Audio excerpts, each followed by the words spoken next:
चंद्रपूर शहरालगतच्या शक्तीनगर वेकुली वसाहतीत सोमवारी सायंकाळी घडलेल्या थरारक घटनेनं संपूर्ण परिसर हादरला आहे। कौटुंबिक वादातून संतापलेल्या पित्यानं आपल्या 2 मुलांच्या गळ्यावर ब्लेडनं वार केल्याचा धक्कादायक प्रकार समोर आला।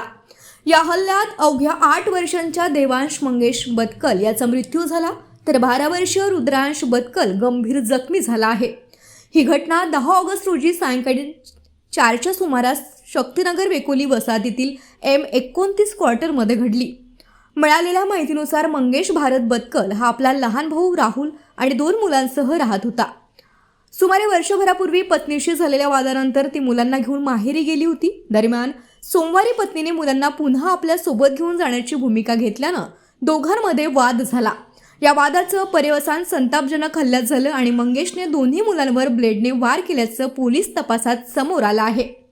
घटनेनंतर शेजाऱ्यांनी तात्काळ दोन्ही जखमी मुलांना जिल्हा शासकीय रुग्णालयात दाखल केलं, मात्र डॉक्टरांनी देवांशला तपासून मृत घोषित केलं, तर रुद्रांशवर गंभीर अवस्थेत उपचार सुरू आहेत। घटनेची माहिती मिळताच दुर्गापूर पोलिसांनी तातडीनं घटनास्थळी धाव घेत आरोपीचा शोध सुरू केला।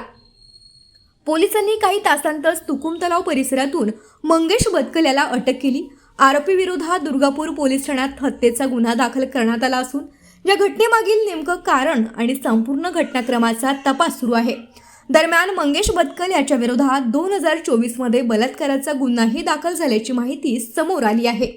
2 चिमुकल्यांवरील या जीवघेण्या हल्ल्यामुळे शक्तीनगर परिसरात तीव्र संताप व्यक्त होत असून या प्रकरणाच्या पुढील तपासाकडे सर्वांचं लक्ष लागलं आहे।